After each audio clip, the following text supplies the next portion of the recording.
Muchas gracias por continuar con nosotros. Esto es Vertebral, es una emisión más de este podcast. Gracias a todas las personas que se han suscrito al canal de YouTube Ángel Carrillo.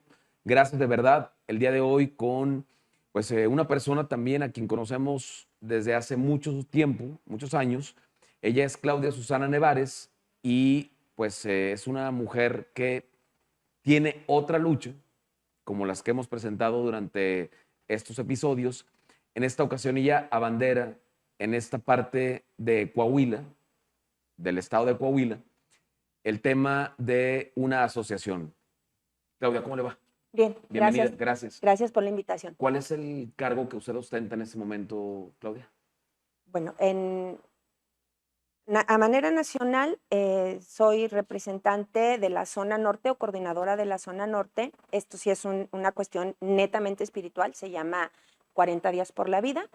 Es una campaña que se realiza en México desde hace más de 14 años. Aquí en la comarca lagunera estamos cumpliendo el 7º año y que inicia en los Estados Unidos. Entonces, aquí coordino de Tamaulipas a Las Bajas, todos los estados del norte, y de una manera ajena a una cuestión religiosa, representante de la Red de Apoyo a la Familia en la comarca lagunera y presidenta del Frente Nacional por la Familia en el estado de Coahuila. ¿Qué es la familia para usted, Claudia? La familia, pues lo dicen hasta los libros de sociología, ¿no? Es lo vital, es donde la familia va a ser la que dé origen a la sociedad, es la que le va a dar origen al Estado. La familia inicia con la unión del hombre y la mujer en esa posibilidad de tener los hijos. ¿Con esa regla? Natural. Es una regla natural. Toda especie invariablemente está llamada a la conservación, toda especie. Entonces, y se habla, ¿no?, de la conservación de la especie. Entonces, únicamente en la unión de la hembra y el macho en cualquier especie se va a dar la conservación de la misma.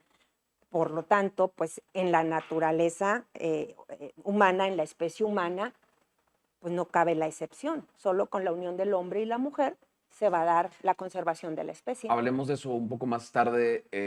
Claudia, veníamos platicando que el 28 de septiembre las mujeres conmemoran la despenalización del aborto. Sí. En la Ciudad de México y en otras partes del país hubo sendos movimientos de mujeres que están conmemorando la fecha. En la Ciudad de México hay monumentos y decidieron envallarlos escoltarlas con contingentes y demás. ¿Qué opinión le merece eso, Claudia?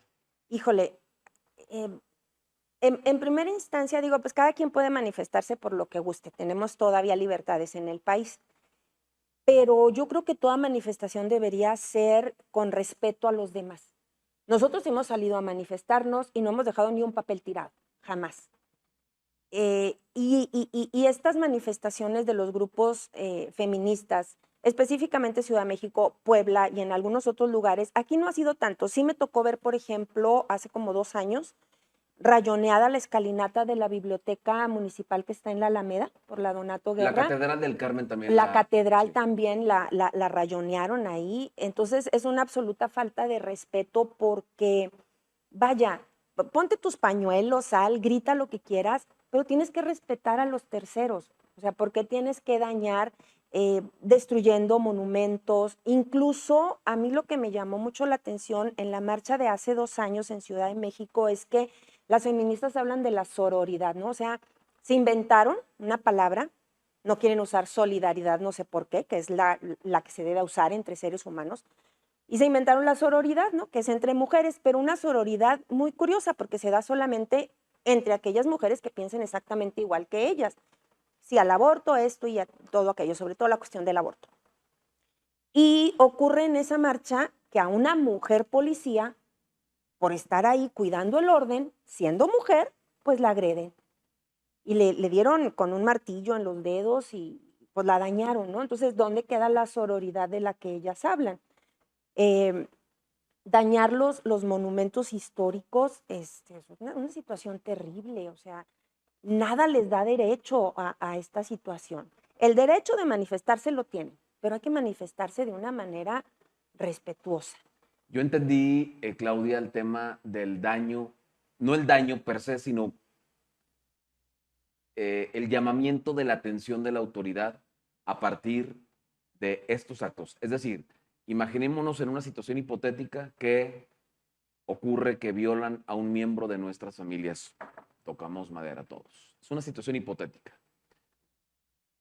Y no le hacen caso, no la reciben en la Procuraduría, como generalmente ocurre en este país, y más a la gente que menos tiene recursos económicos. No aventaría ladrillos ni de esa forma. Mira, déjame te cuento un poquito la historia de estos movimientos, del pañuelo morado que luego se va a sumar al verde.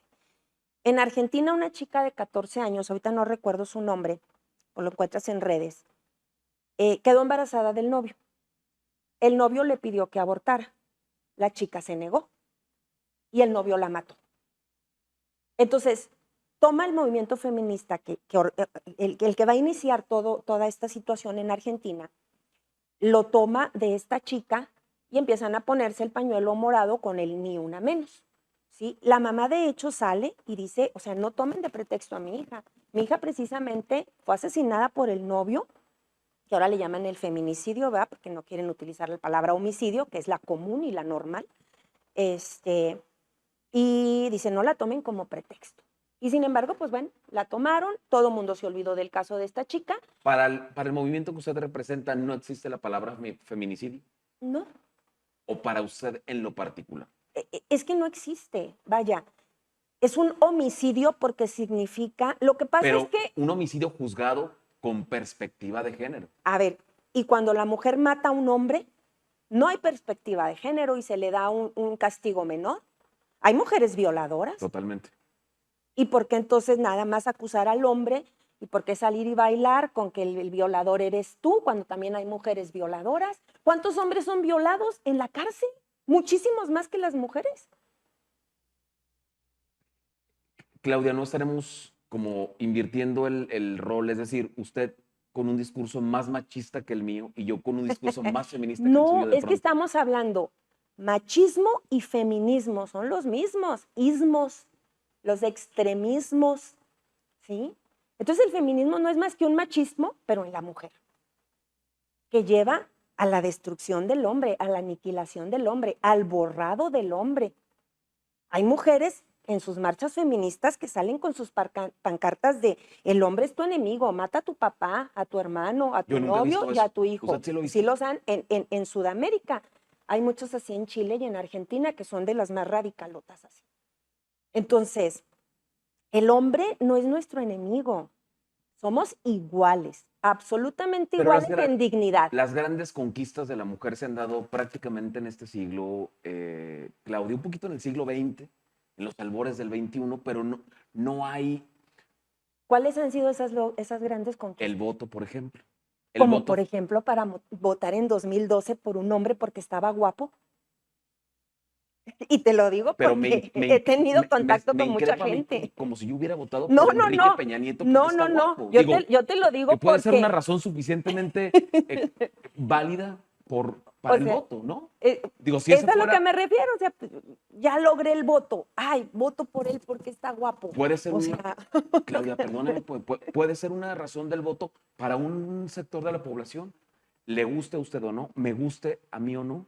Hay un sector de la población definitivamente, que votó por Enrique Peña Nieto pero si vas a emitir un voto, es por alguien por quien consideras que tiene una capacidad para gobernarte, no nada más porque esté guapo o esté feo, ¿sí? Como esté.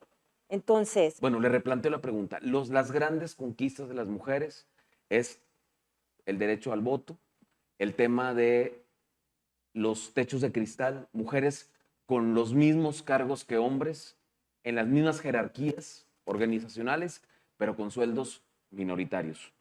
Es una conquista de pronto. Es más, seguimos luchando contra esta idea de que el mundo tiene que ser gobernado políticamente por hombres. Y son las menos las que están liderando países o cámaras o Yo no, estados. no estoy en contra de que alguna mujer pueda gobernar. Ahorita hace rato te comentaba, por ejemplo, una magnífica gobernante que fue la reina Isabel de Castilla, de los Católica, mejores, Isabel la Católica. conquistador, Exacto. bueno, colonizador. Entonces, y magnífica gobernante. Sometiendo pueblos. No sometió, ella dio la orden inmediatamente. ¿Es lo mismo? No, dio la orden de no esclavizar a los indios, que hubo españoles, sí los hubo, que ignoraron esa orden, sí los hubo. Pero te puedo decir que las leyes de Indias emitidas en 1512 son el primer documento de derechos humanos que se ha dado en el mundo, el primero, ratificado en las leyes nuevas de 1542. Isabel la gobernante. Ahí está ella, ha habido otras, una que esta sí fue tremenda, Isabel I de Inglaterra, ella sí, no nada más conquistó, aniquiló, ¿sí? Bueno, no fue ella, pero fue ya en 1607, ya fue su descendiente, 1607 estamos hablando de Jacobo I, si mal no recuerdo, cuando se da la conquista de las 13 colonias y aniquilaron a la población. La reina Victoria, esclavizando los pueblos africanos, minimizando y sometiendo y sojuzgando a los indios, por ejemplo, los hindúes, pues. Los indios, es correcto, los indios. Con la reina Victoria en el siglo XIX. Entonces, pues ahí sí podemos hablar de esta situación. Lo que se da con Australia también en el mismo siglo XIX con esta misma reina. Bueno, me refiero a las mujeres actualmente gobernando. Bueno, pues tuvimos, por ejemplo, a una gran ministra de Inglaterra, Margaret Thatcher, en los 80s, ¿no? Por ahí a la par de Ronald Actualmente no hay Reagan ninguna acá. mujer que valga la pena mencionar. Estuvo, pues, férrea, fuerte, diríamos, la de Alemania. Angela Merkel. Angela Merkel, ¿no? O sea, muy Christine sagaz. Lagarde en el Banco Mundial, por ejemplo. Son buenas para eso, para lo que están haciendo, ¿sí? Pero si nosotros vemos las diferencias psicológicas y emocionales entre el hombre y la mujer es más sentimental, más del corazón en general. Estamos hablando en general, de la naturaleza general. El hombre es más frío. Entonces, el hombre para tomar las decisiones no se guía por los sentimientos, sino que analiza. Es frío el hombre. La mujer no y analiza. la mujer es más dada al sentimiento en general. Entonces, ¿no será eso algo que tiene que ver con el hecho de que sean más los hombres que encabezan un estado a que sean las mujeres? Entonces, quiere decir que yo podría liderar la coordinación que usted encabeza actualmente de la zona norte, pro familia. Sí, cualquiera. Y hay muchos que son varones y que lo hacen. O sea, yo estoy viendo en esta situación de las diferencias psicológicas, ¿no? Entre el hombre y la mujer, la manera de actuar. Es más, cuando hablo de esto con mis alumnos, les planteo, ¿han visto a una mujer estacionarse?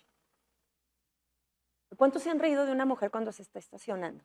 Para adelante, para atrás, para un lado, para el otro, y te dicen, dale.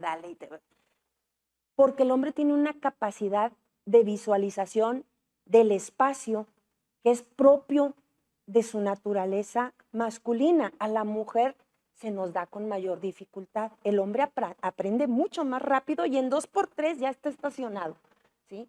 Y a la mujer nos cuesta más. No quiere decir que no podamos aprenderlo, claro que lo hacemos, pero sí nos cuesta y hay que reconocer las diferencias y hay que reconocer las limitaciones.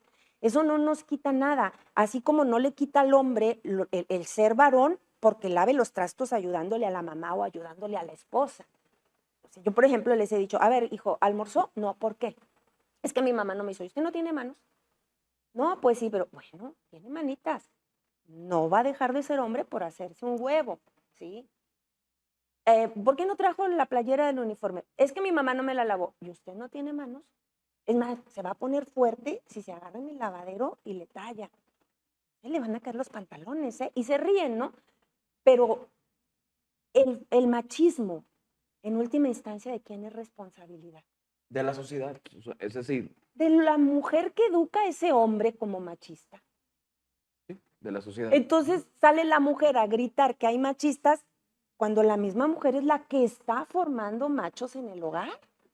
Yo creo que la idea es el equilibrio de la sociedad y la abolición de estos grandes patriarcados, justamente para que las mujeres también tengan oportunidades otras que en el pasado no tenían. Por ejemplo, el derecho a votar, el derecho a de pronto decidir sobre su cuerpo, en esta ocasión con el aborto. A propósito del 28 de septiembre, mi cuerpo, mis decisiones. Susana. Sí, si yo tengo celulitis y no me gusta, pues voy al cirujano y que le hagan cosas a mi cuerpo. Si me quiero poner, quitar, lo que sea, es mi cuerpo. Pero cuando hablamos de un embarazo, ya no es mi cuerpo, es otro cuerpo. Y sobre ese otro cuerpo yo no puedo decidir aunque esté dentro del mío. No puedo decidir sobre un tercero. Ese tercero es aquel que está temporalmente dentro de mi cuerpo, pero sobre mi cuerpo sí, sobre el cuerpo de otro no, aunque esté dentro del mío. Yo de pronto voy a ser el abogado del diablo porque, insisto, me parece arriesgada mi postura al hacer esta entrevista, porque estaré defendiendo situaciones que de pronto no me sentiría como tan seguro de ellas. Y voy a hacer preguntas o responder de pronto como abogado del diablo, insisto, porque no tengo muchos argumentos en torno al aborto, por ejemplo. No me queda muy claro, pero pues si las mujeres están pidiendo algo en lo particular, ¿por qué no voltear y preguntarles en las violaciones, Claudia, Susana? Se llama Claudia Susana. Sí. En las violaciones. El valor de la vida de la persona es exactamente el mismo sin importar las circunstancias bajo las cuales haya sido concebido. Una violación es un crimen espantoso, horrendo. Pero ¿por qué castigar a un inocente que es el concebido en violación en lugar de castigar fuerte y duramente al violador? ¿Sí? Entonces, ¿por qué nos Pero ensañamos? la consecuencia sería el embarazo, Sí. el producto de ese acto Sí, atroz. pero Pero ¿por qué por qué dejarlo consumado si es producto de un acto atroz, Susana? a ver, primero, si quedo embarazada como consecuencia de una violación, primero, primer punto, ¿es un ser humano? Sí, es un ser humano. Como ser humano tiene todos los derechos del ser humano, sí. Su vida es igualmente valiosa. Si yo te presento aquí varios niños, tú podrías distinguirme, no, este es de violación, este no debería vivir, ¿sí? O te presento a varias mujeres embarazadas, ahí están sus vientres, vemos el ultrasonido y tú no sabes, y tú puedes decir, no, ese no, ¿sí? Porque son exactamente iguales, indistintamente de las circunstancias bajo las cuales hayan sido concebidos. Es horrible, sí, es algo espantoso, definitivamente, pero no tiene ninguna responsabilidad en ese acto espantoso ese ser humano concebido bajo esas circunstancias. Decimos pena de muerte. No, no, no, pena de muerte no. Pero le estamos aplicando la pena de muerte a un ser humano inocente que ningún crimen ha cometido, mientras el violador queda libre. Ahora, fíjate, en las cuestiones de la violación hay estadísticas donde, según todas estas estadísticas, el 1% de las mujeres que son víctimas de un atraco sexual, el 1% llega a quedar embarazada por circunstancias que el mismo estrés bloquea la ovulación. Hay ciertas, salvo que ya esté en ese momento en la ovulación, ¿sí? Pero el mismo estrés bloquea los mecanismos porque en la mujer hay una conexión directa, emociones, ovarios, directita. Entonces, Bueno, son teorías de la conspiración. no, no son teorías de la conspiración. ¿En dónde descansa esa teoría? Ok, mira, el hipotálamo y la hipófisis son las dos glándulas que Si yo tenemos voy en con la un base médico, me del va a decir cerebro, exactamente lo sí, mismo. Si yo voy con un ginecólogo o con una ginecóloga, me va a decir sí, exactamente esto. Okay. sí. De hecho, por ejemplo, cuando una mujer está sometida a mucho estrés, se inhibe su menstruación, o puede tener menstruaciones sin ovulación. Es más, hay mujeres que ansían un embarazo, pero es tanto su estrés por embarazarse que su ovulación se anula. O sea, son mecanismos porque tenemos esta situación como la cuestión va, hipófisis, hipotálamo trabajan para emitir las señales para que comience la producción de las hormonas, la hormona luteinizante, la folículo estimulante primero, luego la hormona luteinizante, que tienen que ver con todo este proceso El del hipotálamo ciclo también menstrual. envía instrucciones al estómago, por ejemplo. Ahí sí. Para la deglución, para la... Sí. Sí, o sea, Yo se lo digo. envían las señales, entonces... Es la generalidad, Susana. Es decir, por eso. No me parece una razón suficientemente real como para responder el planteamiento que No, estoy es que sí haciendo. es real, porque como está la parte de las emociones, toda la parte límbica y en el cerebro pues hay todas las sinapsis y todas estas conexiones. Entonces cuando se da toda esta situación, se bloquea la emisión de estas señales y por lo tanto ya no se va a enviar la señal para la producción de la hormona folículo estimulante y posteriormente la hormona luteinizante y todas estas hormonas que se desencadenan. Retórica, Susana. ¿Sí? No es retórica. Lo que le pregunté es muy sencillo. Ni por la violación la mujer puede decidir. No, es que ya te contesté. Es un ser humano con el mismo valor. La ley se lo ha despenalizado, pero eso no significa que ese ser humano no tenga derecho a la vida. Tiene una estadística importante que me la dijo hace algunos meses que nos encontramos en torno al aborto y cómo ha variado el número de... Recuérdeme esa... Bueno, ese fue Narro, el que era el secretario. José Narro Robles. Narro Robles. Y de hecho, fíjate que me encontré con la misma estadística en España, qué coincidencia, por el mismo periodo más o menos, en donde menos del 2% de los abortos practicados en las instituciones de salud fueron por causa de violación en la Ciudad de México. Menos del 2%. O sea, prácticamente nulo. Prácticamente nulo, y una estadística muy, muy, muy semejante era el punto 1.97, 1.98, algo así en España, que era el resto, el 98%, el aborto libre, nada más porque no quiero tener al hijo. Las circunstancias yo creo que vale mucho la pena retomar porque, otra vez, son personales. Mi circunstancia no es la misma que la suya. Exacto. Para empezar por género, yo soy un hombre y usted es una mujer. Y usted nunca va a poder embarazarse. Totalmente de acuerdo con usted. Nunca voy a poder embarazarme. Como de pronto usted nunca podría eyacular, por ejemplo. O dejar embarazada a una mujer. Sí. Sin embargo, hay temas en lo específico que hay que tratarlos en lo específico. Una niña preparatoriana que por una mala decisión tuvo relaciones sexuales, Susana. Todo acto sexual tiene una consecuencia lógica, un embarazo posible. O una enfermedad venérea, o... ¿no? Incluido el SIDA. Ya. ¿Sí? Bueno, entonces, si yo voy a tener relaciones sexuales, debo estar consciente de las consecuencias cuando es por voluntad propia. ¿Tiene 14 años o 15 años? Les hablan del sexo desde que están en cuarto de primaria. Susana, en México es inexistente el tema sexual en la primaria. ¿Inexistente? Te lo puedo demostrar. Okay. ¿Con el dibujito al final del libro? ¿Cuál dibujito? El dibujito de los órganos sexuales del niño y la niña. No, y no es un dibujito de los órganos sexuales así nada más externos. Desde cuarto de primaria, no recuerdo ahorita si ya lo bajaron en estos nuevos libros hasta tercero, vienen con lujo de detalle, por ejemplo, todo el aparato reproductor femenino, tanto externo como interno. Sexual. Y luego ya les hablan de los actos sexuales, les hablan del placer, les hablan de los métodos anticonceptivos, les hablan del condón, les hablan de las pastillas anticonceptivas y les dan varias semanas de clases de esto, y te lo digo porque conozco los libros de texto de primaria. Luego en la secundaria se amplía todavía mucho más. No hay excusa de que no se les hable de estos temas. Definitivamente se les habla y viene bastante fuerte desde cuarto de primaria.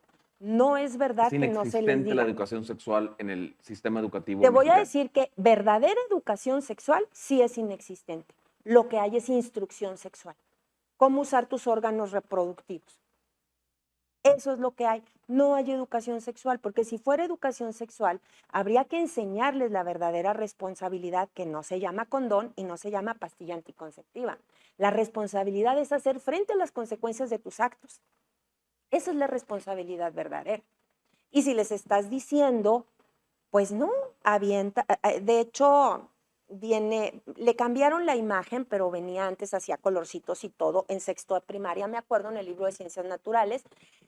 1000 formas de amar, una sola de protegerte, usa condón. Y luego una tabla bastante grande en las dos páginas, donde vienen todos los métodos anticonceptivos, incluida la pastilla del día siguiente, y varias páginas dedicadas tanto en formación cívica y ética como en ciencias naturales, desde primaria, cuarto de primaria, quinto de primaria se hace más fuerte, sexto de primaria más fuerte, y luego ya estamos pasando a secundaria, primero, segundo, tercero de secundaria, que se habla continuamente desde cuarto de primaria, se habla de la cuestión de la sexualidad.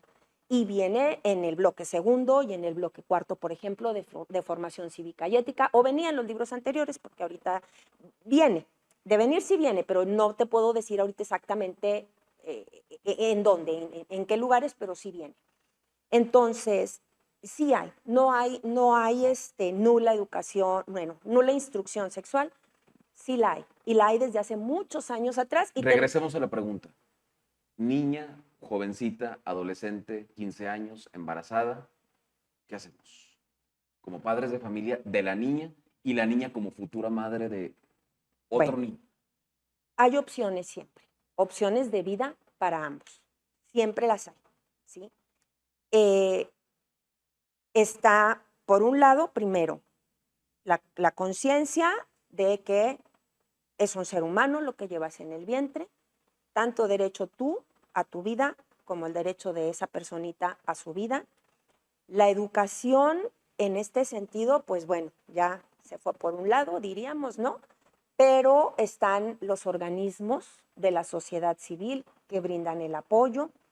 Hay un movimiento que se inició, fue 2018, 2019, bueno, vienen desde hace muchos años, pero se empezaron a conjuntar y se reunieron más de 500 organismos a nivel nacional, aquí en México, en un movimiento llamado La Vida por Delante, tendiente a ayudar a las muchachas con un embarazo inesperado, indistintamente de las circunstancias bajo las cuales se haya dado este embarazo, para brindarles todo tipo de apoyo, legal, económico, de acogimiento o alojamiento, ¿sí?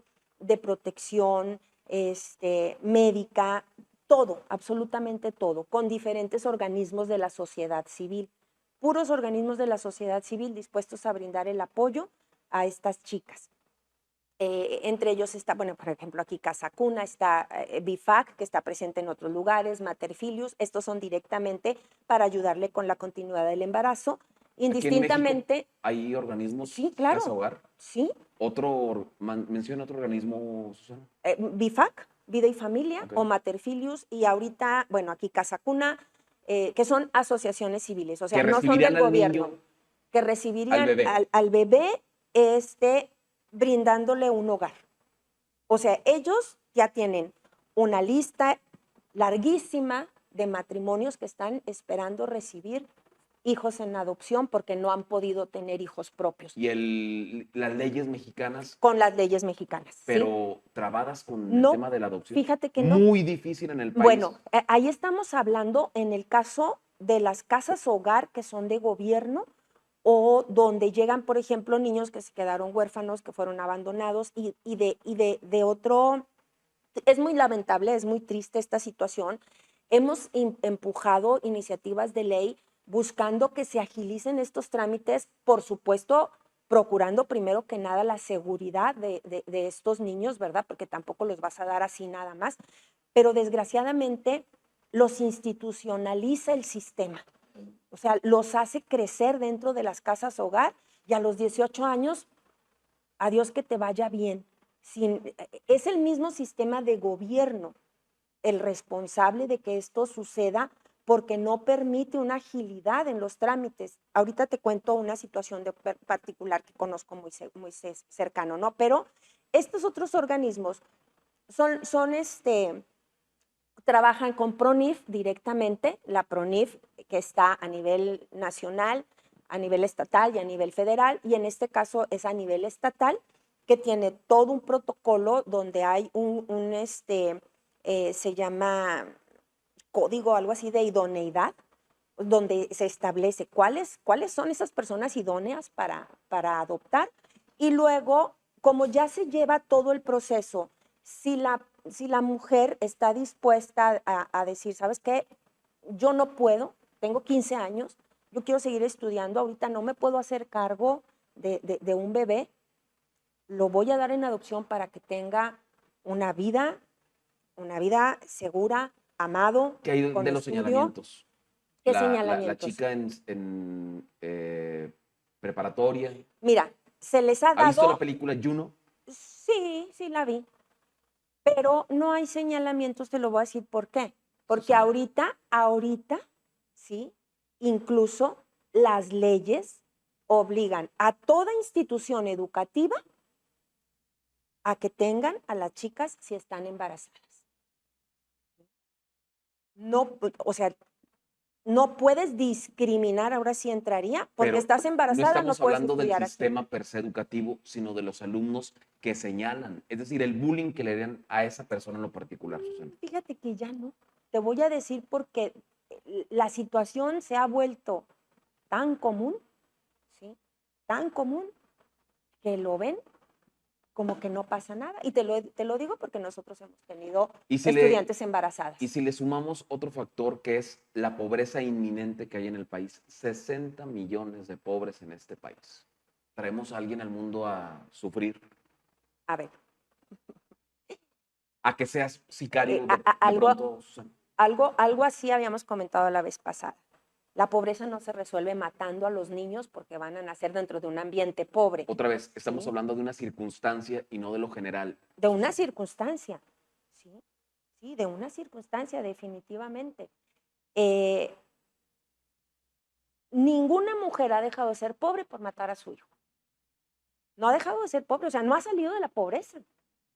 Definitivamente no ha salido de la Pero pobreza. no estaremos hablando de la mujer en un caso, otra vez, como abogado del diablo y saliéndome de la fórmula del feminismo, del machismo, estamos hablando de un ser humano que va a crecer sin ningún tipo de garantía de vida. Susana. Entonces mejor lo matamos. No sé, no estoy seguro. Por eso les estamos hablando con los expertos, pues, ¿no? Bueno, porque entonces, si esa mujer... Digo, no en vano salen miles de mujeres en la Ciudad de México a marchar. Digo, no me lo imaginé, ¿cierto? ¿Por qué no les hacemos una entrevista y le preguntamos, ¿a cuántas mujeres has sacado de la pobreza por llevarlas a abortar? ¿A cuántas? Dime a cuántas mujeres las has sacado de la pobreza. Nosotros tenemos estadísticas y te podemos decir, hemos logrado que estas mujeres que vivían en pobreza, que traían un embarazo inesperado, que estaban pensando en deshacerse de ese hijo, les enseñamos un oficio, ¿sí? Instalamos a los niños que ya tenían en las escuelas, les estamos ayudando, ya se le consiguió un empleo digno, donde tenga un ingreso suficiente, digno para ella y para sus hijos. Esto sí se ha dado. ¿Usted me puede dar fe de eso? Es decir, si vamos a buscar un ejemplo, ¿usted me da fe de eso? ¿Yo te puedo llevar con quién? La generalidad es otra. Es decir, yo como periodista me enfrento todos los días a casos de niños que crecen por el tema del crimen organizado sin mamá, sin papá, de pronto viviendo con los abuelos y terminando en el mismo oficio que llevó a la muerte a los padres, en el sicariato. ¿Susana? Sí, la situación es compleja en la sociedad, pero no la vamos a resolver matando seres humanos inocentes. Yo te decía en aquella ocasión que estuvimos ahí en la mesa, son políticas públicas que tiene que realizar el gobierno y que nosotros le hemos exigido y que le hemos presentado. Mira, te voy a decir, cuando entró el gobierno actual aquí, a Coahuila, se hicieron mesas de consulta, distintas mesas de diferentes temas, y yo acudí en esa ocasión, soy tan mala para recordar los nombres de algunas, como maestra de historia soy muy buena, pero para recordar los nombres de ciertas personas, no, fíjate. El que falleció, el secretario de Educación que falleció, Yo también. eh, Ahorita lo Tiene un recordamos. nombre, o tenía un nombre no muy común. Me senté con él, lo tuve enfrente, nos dieron hojitas y nos dijeron, ponga su propuesta. En estos 5 renglones, escríbame su propuesta educativa. Puse mi propuesta educativa. La leyó, me interesa. Búscame. Luego, pásame el teléfono. Me pasaron un teléfono, lo estuve buscando una y otra vez. El señor se olvidó. Mi propuesta educativa va en torno a un programa de educación en valores donde secundaria y preparatoria va muy enfocado a la sexualidad, pero a una sexualidad humana, no a una sexualidad animal, de deja libre tus instintos, cómprate el condón, usa la pastilla, si te falla, pues no hay otras. El sexo debe ser regulado entonces. No, no es regulado. O sea, por una norma, por una ley, pues te diría por las normas éticas. No por leyes humanas, no por el derecho positivo, pero sí por las normas éticas. Porque es un acto humano, un acto humano es un acto libre, es decir, algo que se realiza por voluntad propia, y todo acto humano que se realiza por voluntad propia está sujeto a las normas éticas. Entonces, ¿Pero qué es ético? ¿A déjame, qué se refiere con la sexualidad ética? Es decir, ¿hay un código para tener relaciones sexuales con una persona, Susana? Sí. A ver. Mira, en ética se habla del fin de la obra y del fin del que obra, el finis operis y el finis operantis. Retórica, Susana. No, no es retórica, es filosofía. El fin de la obra es el fin del Le acto replanteo la mismo. pregunta. La Es sexualidad que te lo estoy tiene que tener contestando. pero con retórica, más No, bien. con retórica no, con un ejemplo. Ok, Me gusta ejemplificar. ok, perfecto. Okay. ¿Para qué son tus ojos? Para ver. ¿Tienes hambre? En ese momento no. No, yo sí, no alcancé a comer.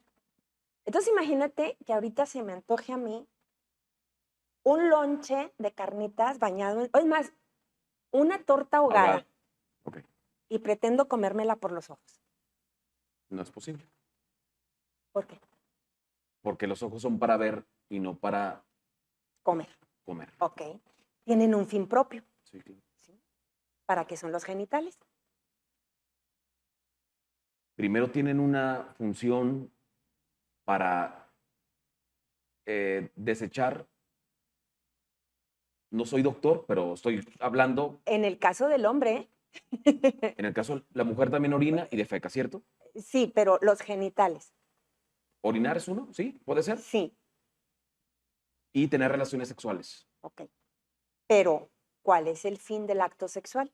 La procreación. Sí. Porque se hace con los genitales. ¿Dónde se producen los espermatozoides? En los testículos. En los testículos, y hay todo un proceso, y la cámara de Sertoli, y la capacitación para que puedan nadar libremente, etcétera, etcétera. Donde se producen los óvulos ya se forman en la mujer desde que está en el vientre de su madre, nada más que van madurando. Entonces, ¿dónde se produce la ovulación? Pues en el ovario sale el óvulo. Genitales, genes. ¿Cómo se transmiten los genes? Se transmiten se transmiten a través de los cromosomas, los 23 cromosomas del espermatozoide, los 23 cromosomas del óvulo. Entonces, los genitales en su unión varón-mujer tienen un fin propio del acto, la conservación de la especie. Contésteme entonces, ¿por qué disfrutamos tener relaciones sexuales los humanos? Ah, bueno, esa es otra cosa. Dice por ahí, es difícil criar, educar, mantener un hijo. Entonces, algo debía haber de atracción para que se animaran a tener los hijos. No me Es la contestó la pregunta. gotita de ¿Cómo aceite dijo? para lubricar la maquinaria. Otra ¿Sí? vez, no me contestó. ¿Qué me dijo Susana otra vez? ¿Por qué disfrutamos al tener relaciones sexuales? Por eso, porque hay un placer que va... ¿Es malo? No, el placer no es malo. Todo depende cómo busques el placer. ¿Sí? Y estamos hablando de actos humanos, de la voluntad, ¿sí? O sea, lo que yo decido hacer. Entonces, si el fin del acto es el placer, ya estoy desvirtuando el acto. No, ¿por qué, Susana? Porque el fin del acto, desde mi placer fin. es un fin. A ver, es decir, volvemos al mismo ejemplo de Enrique Peña Nieto. Posiblemente yo voté en esa elección porque Enrique Peña Nieto estaba muy guapo. El placer, por el placer, pues claro, en la relación sexual, claro, mira, ese es un fin. No, ¿Cómo diríamos no? que es un fin secundario cuando es el acto, Pero espérame, cuando es el acto conforme a la ética, porque tú me preguntaste que si había una la normativa. ética es relativa. No, Claro que sí. no, Fuimos educados en distintas familias, ¿cierto? Las reglas que usted tiene no son las mismas que a mí me impusieron. Por eso la ética que usted tiene no es la misma que a mí me impusieron. ok, Incluso y más en el terreno sexual. déjame te digo. La ética no es relativa cuando se habla de la verdadera ética, una ética realista. ¿Cuál es? ¿Dónde La que descansa está la verdadera ética? en la metafísica. No, Susana, no me diga eso. Sí, sí, te digo. Bueno, ok. Placer, contésteme esto porque es interesante para mí. Placer por placer, no. Es El el fin es el hedonismo, es el hedonismo y justamente es una ética falsa, ¿sí? De hecho, Epicúreo, Explique, en la antigua Grecia, conceptualice hedonismo, Susana. sí, es que viene de Epicúreo, ¿sí? Un filósofo de la antigua Grecia que él hablaba del placer Por el como placer. lo máximo, pero no hablaba únicamente del placer físico que te puede producir una melodía, ¿sí? O el acto sexual, o una bebida, o una comida, ¿sí? Un aroma, no, se refería también incluso al placer intelectual. Pero en el hedonismo actual se habla del placer físico por el placer, ¿sí? Y cuando hablamos del placer por el placer, entonces todo es válido. Si el placer es la regla, si el placer es la norma, todo es válido. Si a mí me da placer un menor de edad, entonces todo es válido. ¿No radical eso? No, ¿por qué? Es En decir, Suecia, fíjate, en Suecia, los jóvenes del Partido Socialista Sueco promovieron hace alrededor de unos 4 años, más o menos, una iniciativa de ley para que se aprobara la necrofilia y el incesto. casos en Suecia, en un México real actual, el tener relaciones con un menor de edad está Actualmente está penado penalizado. en México, no en Suecia. Sí. No, Porque luego, pero para allá vamos, estamos imitando todo lo que ocurre en otros países. no, pero ¿Sí? estamos radicalizando Es el más, tema. y déjame te Es digo, decir, espérame, déjame te digo. Hay un hombre que dice que es mujer, que se hace llamar Salma Luébano. Me parece que es diputado plurinominal, no sé por cuál partido, no sé si por el partido en el poder federal actualmente, me es parece morena, que sí. sí, sí, sí. Ese señor, Esa mujer es señor, perdón, es señor. es mujer, No, es señor. mujer trans. No, no hay mujeres trans. Nacemos XX y nos morimos XX, nacen XY y se mueren XY. Okay. Te puedes operar, tomar hormonas, fingir ser, pero no vas a ser nunca lo que no naciste. Y te lo dice la genética, la biología y la fisiología. Entonces, este señor, ¿sí? En sus redes sociales, que es bastante vulgar, me habían comentado, y ya estaba yo viendo el Twitter, y luego lo vi, dije yo, a ver, este fulano, ¿no? Que dice muchas barrabasadas y demás, porque traía entre manos a un amigo mío, a Rodrigo Iván Cortés. Entonces, la diputada dijo que era la perra del presidente. ¿Estamos hablando del mismo caso o no? No. ¿Se enteró del caso de...? Él puso, aquí tengo a fulanito, tiene 17 años y ahorita le voy a hacer esto y esto y esto y esto porque él tiene derechos sexuales y reproductivos. Entonces, aunque en México hay leyes que dicen que la pederastia no, al mismo tiempo hay leyes en México, como por ejemplo la ley de los niños, niñas y adolescentes, que toma como adolescente a una personita desde los 10 años. Y cuando tú vas al IMSS, al ISSSTE y a cualquier institución de salud, te dan tu cartilla de adolescente de 10 a 19 años y ya tienen derechos sexuales y reproductivos. Entonces, por un lado, una ley te dice sí, por otro lado, otra ley te dice no, pero por otro lado, hay todo un protocolo que salió hace 6 años para los médicos del sector salud, en donde les decía cómo tratar a los adolescentes en consulta y le tienes que generar confianza y tienes que hablar con él de la cuestión de la vida sexual, lo tienes que orientar para los métodos anticonceptivos. Y por otro lado existe una NOM 046 que rompe con la patria potestad. Si tú tienes una hija menor de edad y le van a quitar el apéndice porque está a punto de reventarse, primero tienes que firmar una autorización. Pero si tú tienes una hija de 12 años que tú ni te enteraste, se embarazó, ella puede ir, solicitar un aborto y a ti ni te informan. Yo me refería a la diputada María Clemente, que no, No, es la esta es misma. otra. No, no es la misma. Ok. Él se hace llamar Salma Luevan, ¿sí? Y el otro que se hace llamar María La Clemente. diputada trans María Clemente. El señor que dice que es mujer, pero no es mujer. Son derechos ya ganados. Absurdos, porque los Pero derechos ganados al fin. humanos, los Y derechos humanos, los derechos no tienen retroceso. los derechos ¿Cierto? humanos están ¿Cierto? centrados, hay una irretroactividad de la ley. Y sí, una progresión de derechos que se habla ahora en la ley, pero el derecho positivo está muy manoseado, muy alejado del derecho natural, y en el derecho natural están los verdaderos derechos humanos, que tienen que ser conforme a la naturaleza humana. Lo que se aleja de la naturaleza humana ya no puede ser considerado derecho. Y- En el derecho positivo puedes poner el que tú quieras, hasta ese supuesto derecho al aborto que pretenden imponer. Regresemos con esto al principio, porque yo planteaba una idea de una familia que es la célula o la base de la sociedad, en lo que coincido totalmente. Actualmente hay distintos tipos de familia. Estructuras sociales de la familia ¿Cómo le llamaría diferentes. Por ejemplo, hay quienes crecen con una las familia hermanas. homoparental, por ejemplo? Mira, no es una familia como tal en el sentido natural de la unión hombre-mujer. Hay mujeres que ya tienen sus hijos, se unen con otra mujer, tienen actos sexuales que no son completos, no son plenos, no cumplen con la función, ¿sí?, del acto sexual, cumplen con la función del placer probablemente, pero no con la función propia del acto sexual. Y se dicen que las diferentes familias, o que las familias, ¿sí?, o dos hombres, ¿verdad?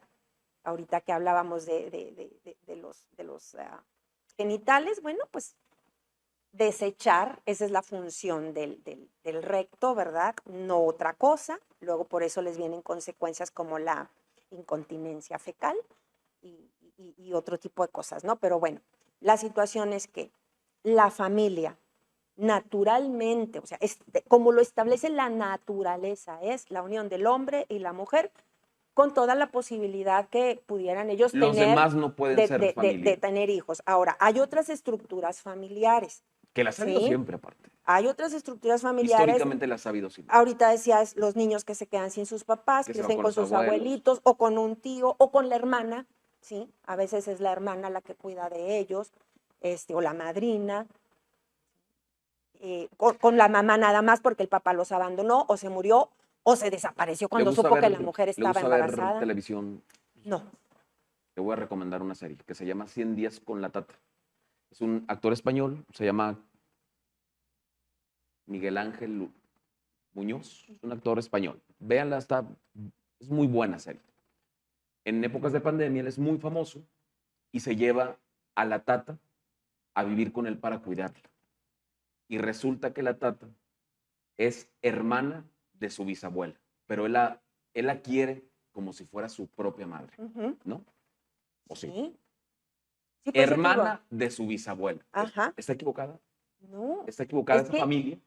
no, es que, a ver, te digo, hay las estructuras y se van generando diferentes estructuras, ¿sí? Al final de cuentas. Un hijo adoptado es tu familia.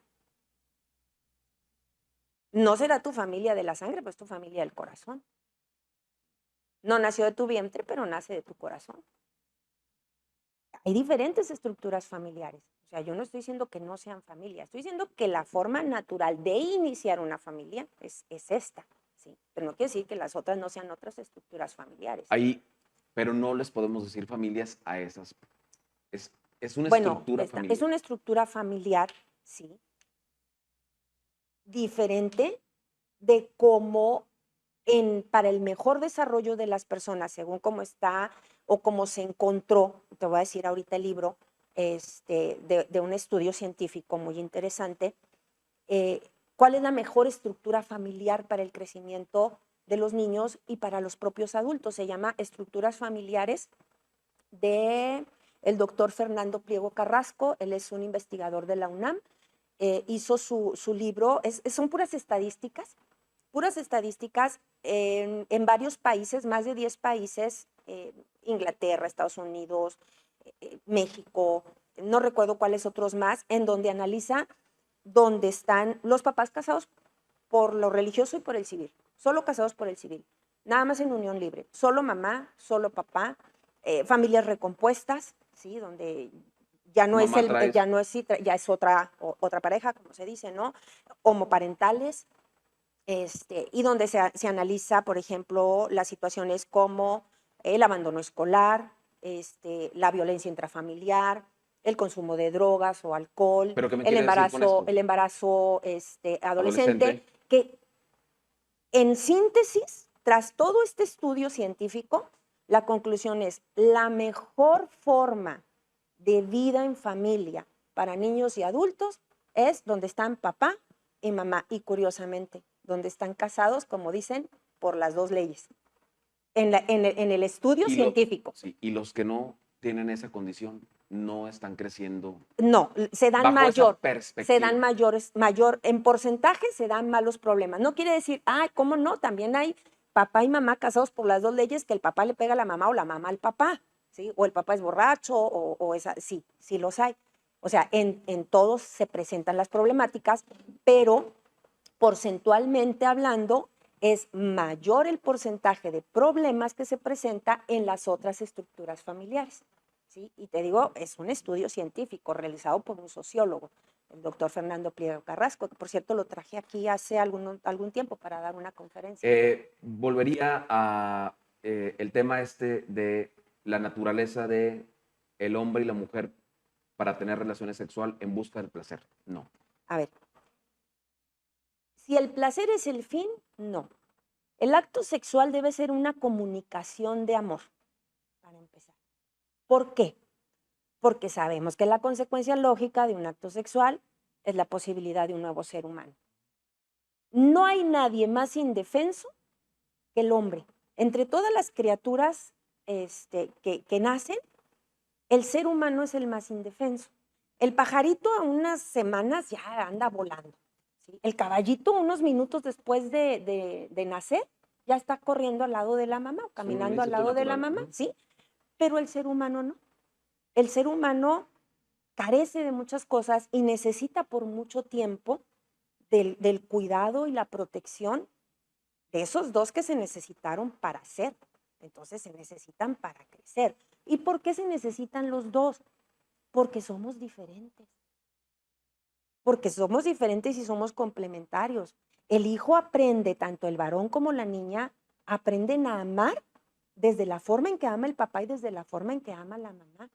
Es necesario, y hay múltiples estudios de psiquiatras, de psicólogos, de psicopedagogos, acerca del desempeño escolar, por ejemplo, de los niños y de la conducta de los niños, tanto de los varones como de las mujercitas. Pero no es muy rígida esa visión. No es rígida. Susana, es que porque todos me estos estudios... me parecería condicionante el hecho de que una persona sea o no exitosa por las decisiones que No, tomaron es que los papás. déjame te explico. Te estoy hablando de estudios que demuestran que cuando se dan en estas condiciones hay mayor autonomía en los niños, son más arrojados, tienen mayor seguridad pues en sí mismos, hay más autoestima, ¿sí? Hay una serie de condiciones favorables que se potencializan cuando se da bajo estas circunstancias. Estamos hablando de un matrimonio en donde pues la relación obviamente es sana, no quiere decir que no haya diferencias de pareceres, pero que tampoco hay violencia, ¿verdad? Entonces estamos hablando de unas condiciones, diríamos, lo más saludablemente posible y donde la niña aprende del papá también y va a visualizar al futuro qué tipo de hombre quiere. porque de va a mujer ver, también. va a ver cómo el papá trata a la mamá. O cómo le gustaría que su pareja, sí, porque la niña puede resultar ser gay. No son, no resultan ser, porque no se nace así, ¿sí? Son situaciones que por diferentes cuestiones se pueden desatar, sí, o se pueden dar en la vida. Y ahora los confunden mucho, porque incluso vienen los libros de texto Bueno, que entonces, hay queremos o no en los niños. diversidad. Sí, hay una Que hay diversidad. Sí la diversidad. hay. No, pues la diversidad son dos, Yo XX tuve y aquí a XY. Yamil. ¿Quién es Yamil? Es un hombre trans. O sea, es una mujer que se siente hombre. Un hombre trans. Es una mujer que cree ser hombre. Un hombre trans. No hay, se cambió ya todas sus cromosomas. El término es hombre trans. ¿Qué le hacemos? ¿Lo desaparecemos? No, ¿Lo matamos? no, ¿Lo no, enterramos? es un ser ¿O lo humano. mandamos a un campo de exterminio? No, es un ser humano Entonces, y merece todo el respeto todo el del mundo respeto. por ¿Y ser cómo ser él se quiera humano. sentir? ¿Bolita, palito, elefante o ballena? ¿Cierto? Oye, y con las mujeres que son un palito, se paran en el espejo y se ven obesas. Ah, no, eso es un trastorno, pero él es Yamil. ¿Y dónde está el que se sienten y el que se ven a sí mismos? ¿No está también en el interior de la persona? Sí, por ¿Por qué a supuesto, la pero anoréxica la mandamos al psicólogo no, o hasta el psiquiatra y al otro no? Porque a él sí le respetamos. porque la anorexia es un a ver, padecimiento, si yo Susana. voy, Y la a sexualidad ver, no lo es. si yo voy con un médico y le digo, yo soy una mujer manca, soy transdiscapacitada, soy manca. Y como eso está, y yo soy, así me autopercibo, exijo que me corte el brazo. ¿Qué me Ejerce va a su decir, derecho. qué me va a decir el médico? Sí. Nada más No, fírmale aquí. señor. El médico me va a mandar al psiquiatra. Digo, El si se médico siente me va a manca, mandar al pues se mocha el psiquiatra. brazo y se Bueno, quita. si me lo mocho yo sola en mi casa, pues ni quien me diga nada. Claro. Pero si yo voy al médico porque quiero que todo el proceso sea higiénico, seguro y demás, el doctor me va a decir, señora, váyase usted al psiquiatra, tenga, aquí está, pásele con el psiquiatra. Y yo, ¿por qué? Si yo soy transdiscapacitada y yo me autopercibo manca, tengo derecho, córteme el brazo. Pues no lo va a hacer. Un médico en su sano juicio no lo va a hacer. ¿Qué relación tiene con el tema de Yamil, por ejemplo? Del hombre Que él trans. se siente hombre. Está en su interior, pero no es hombre. Es como la muchacha anoréxica que está en los huesos, se siente gorda, pero no está gorda. Está en su interior, está en su imaginación, está en su mente, ¿Ha visto pero no lo es. ¿Ha ido a la Ciudad de México al Museo de la Tolerancia? Es que eso no es ser intolerante, eso es ser realista. O sea, la realidad está en la cosa, no está en la mente. La mente debe adecuarse a la cosa. De hecho, la definición filosófica de verdad es la adecuación de la mente a la cosa, no de la cosa a la mente. ¿La cosa? ¿Qué es la cosa? La realidad. Ya. Mira mi carro. Ahorita me voy a ir en él. 6 velocidades. Faros de niebla. Frenos ABS. ¿Qué me dirías? Esquizofrénica. ¿Cierto? Entonces, ¿por qué a lo demás no? ¿Qué color es este?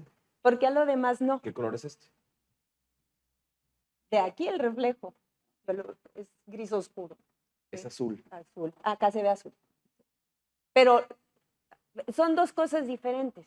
Una cosa es la realidad. Si yo la veo sin el reflejo de la luz, ¿sí? Voy a ver el color exacto que tiene. Pero no es como yo vea las cosas o como yo quiera que sean las cosas o como yo me imagine que son las cosas. Las cosas son como son, principio de identidad. Una cosa es lo que es y es idéntica a sí misma. La verdad es relativa. Principio de no contradicción. Una cosa no puede ser y no ser al mismo tiempo y bajo las mismas circunstancias. Son principios básicos de filosofía. Entonces, o eres hombre o eres mujer. No puedes ser ni hombre ni mujer al mismo tiempo y bajo las mismas circunstancias. ¿Cuáles son tus genes? ¿Cuáles son tus cromosomas? XX, no puedes ser hombre. en este país se reconoce a las personas trans, tanto que ya hay actas de nacimiento. Son absurdos de la ley, del derecho Los hay, positivo. ¿qué les hacemos? Otra vez, ¿qué les hacemos, Susana? Son ¿Los absurdos. borramos, los quitamos, Mira, los metemos dijo a la cámara de Mirabeau, gas? un revolucionario francés allá en el siglo XVIII. Las leyes las hacen los hombres y pueden cambiar tantas veces cuantas cambie el pensamiento del hombre que hace la ley. Con eso nos vamos de Vertebral. Le agradezco, como siempre, Agradecida Claudia por la Susana invitación. Nevares. Nevares. Me repite, por favor, su cargo. Ella es Presidente del Frente Nacional por la Familia en Coahuila, representante de la Red de Apoyo a la Familia y coordinadora de la Zona Norte de 40 Días por la Vida. No tenemos de pronto las mismas ideas, las mismas perspectivas, pero lo interesante es que podemos sentarnos en una mesa a Y dialogar. Es lo interesante. Gracias por estar con nosotros. Esto es Vertebral. Síganos en las diferentes redes sociales y nos da mucho gusto que se suscriba a este canal, que poco a poco va tomando pues ímpetu, y nos gustaría que nos pusiera en los comentarios de qué temas le gustaría que habláramos. Esto es Vertebral. Gracias, Susana. Muchas gracias. Gracias.